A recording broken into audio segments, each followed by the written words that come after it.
Good morning বন্ধুরা, ছায়া daily ব্লগে সবাইকে স্বাগত জানান।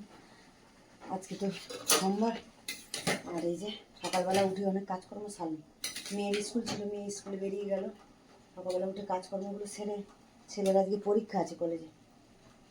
কলেজে নেই, কলেজ থেকে কোন জায়গায় একটা বেশ বজবজ না কোথায় পরীক্ষা পড়েছে, ওখানে যাবে পরীক্ষা দিতে। 12টা 12:30 বেরোবো। সকাল রাতেবেলাই বললো যে ছেলে নিয়ে সকালবেলা তাড়াতাড়ি একটু ঝোল ভাত করে দেবো, একবারে টিফিন খাবো না, একবারে ভাত খেয়ে বেরোবো।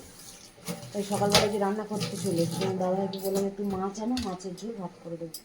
এই যে কাটাখানা মাছও নিয়ে এসছে, নুন হলুদ মাখিয়ে সব গুছিয়ে নিয়েছে। এখানে ফুলকপি সেদ্ধ করছি, আলু ফুলকপি দিয়ে একটু ঝোল করবো মাছের, একটু আলু ভাজা করবো। ব্যাস, আজকের আর কিছু রান্নাবান্না সেরকম কিছু করবো না। চলো, কপিটা সেদ্ধ হয়ে গেছে, জলটা ঝারিয়ে নিই। চলো, আজকে ব্লগটা এখান থেকে শুরু করছি, দেখতে থাকো, ভালো লাগবে নিশ্চয়ই। চলো রাখি এখন। চলো আলু ভাজাটাকে চাপিয়ে দিলাম, পেঁয়াজ দিয়ে একটা কাঁচা লঙ্কা দিয়ে দিয়ে দিলাম। আলুটা ভেজে নিই, তারপরে এই কড়াতেই মাছের ঝোলটা বসাবো। আলুটা ভাজা ভাজা হবে। চলো বন্ধুরা, দেখো আলুটা তো লাল করে ভেজে নিয়েছি, তুলে নিই।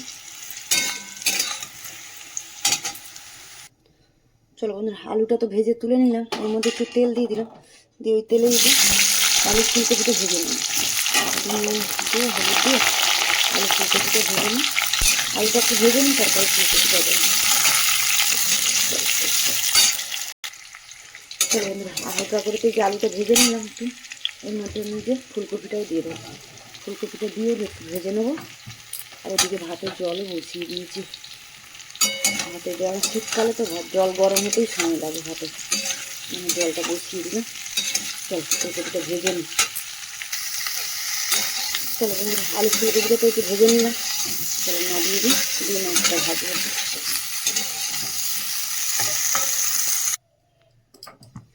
চলো, ফুলকপি আলু ভাজাটা তো নামিয়ে নিলাম, নিয়ে কড়াতে তেল দিয়ে দিই। এই যে তেল দিয়ে দিলাম, দিয়ে মাছটা এবারে ভাজবো। চলো তেলটা, চলো বন্ধুরা, তেল তো গরম হয়ে গেছে, মাছগুলো ছেড়ে দিই।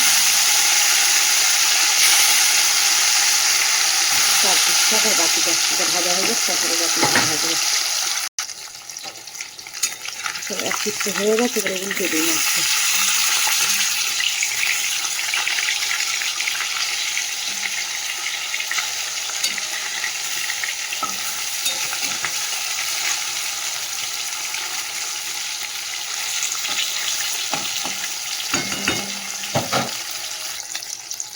চলো বন্ধুরা, মাছগুলোকে যে লাল করে ভেজে নিলাম, ওটা তুলে নিয়ে বাকি মাছগুলো ভেজে নিই। চলো বন্ধুরা, মাছটা তো ভেজে তুলে নিলাম। এই যে জিরে ফোড়ন দিয়ে দিচ্ছি।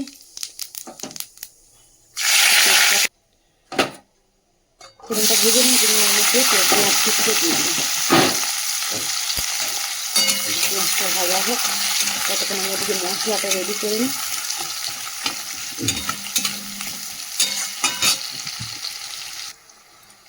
চলো বন্ধুরা, পেঁয়াজটা ভেজে নিয়েছি, এর মধ্যে যে মশলাগুলো দিয়ে দেবো। একটু অল্প আদা রসুন বাটা, জিরের গুঁড়ো, ধনের গুঁড়ো, নুন হলুদ, একটা গোটা টমেটো দিয়েছি, কাঁচা লঙ্কা দিয়েছি, একটু গুঁড়ো লঙ্কাও দিয়েছি।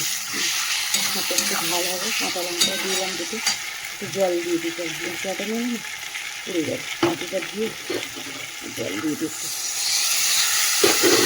মশলাটা কষানো হবে ভালো, নাহলে তেলের মধ্যে না গুঁড়ো মশলাটা দিলে পুড়ে যাবে।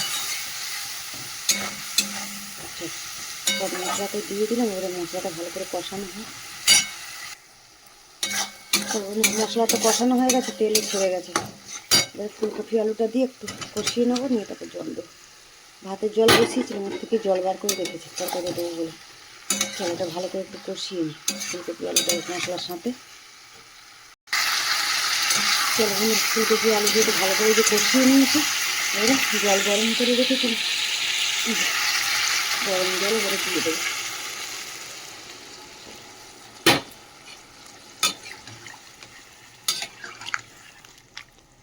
কফি আলু তো সেদ্ধই হয়ে গেছে প্রায়, আর একটুখানি হলেই হয়ে যায় ফুটলে।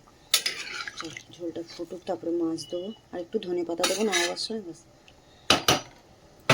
একটু জল দিয়ে দিই, কারণ একটা তরকারি যেহেতু ঝোল একটু বেশি থাকবে। জলটা দিয়ে দিলাম, এদিকে ভাতও খাচ্ছে। চলো, আলু কফি তো সেদ্ধ হয়ে গেছে, ভেজে রাখা মাছটাও দিয়ে দিলাম। দিয়ে এবারে মাছটা দিয়ে একটু ফুটিয়ে আর ধনে পাতা দিয়ে নামিয়ে দেবো। ওদিকে ভাতও হয়ে এসছে, ফ্যান ঝাড়বো। চলো বন্ধুরা, মাছের ঝোল তো হয়ে গেছে, ভাতও ওদিকে ফ্যান ঝেড়ে নিয়েছি।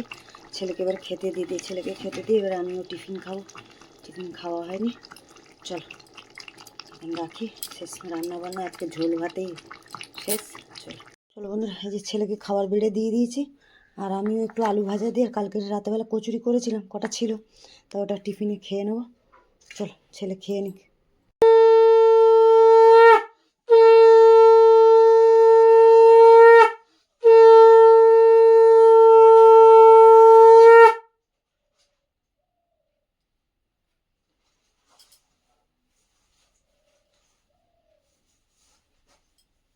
হ্যালো বন্ধুরা, এই দেখো ছেলেকে তো রান্না বান্না করে দিয়ে দিলাম, ছেলে খেয়ে বেরিয়ে গেলো। তারপর একটা ঘরে অনেক কাজ ছিল, কাঁচা কুচি ধোয়া ধুই ছিল, সকাল সকাল করতে পারিনি, আজকে পরে করলাম বেলা। আর করে আজকে মাথাটা ঘষলাম, ঠান্ডার জন্য কদিন ধরে মাথা ঘষা হয়নি, মাথাটা ঘষলাম। ঘষে এই যে চান করে পুজো করলাম। চলো পুজো করা কমপ্লিট হলো, তোমাদের দাদাভাই সবাই কাজ থেকে এলো। তবে তোমার দাদাভাই চান টান করবে, তারপরে খাওয়া দাওয়া আমাদের আছে দুজনে। মেয়ে তো স্কুল থেকে ওই বাড়ি চলে গেছে, ওর পিঠ বাড়ি। চলো আজকে ব্লগটা তাহলে এখানেই শেষ করছি, দেখা হচ্ছে পরের ব্লগে। চলো টাটা।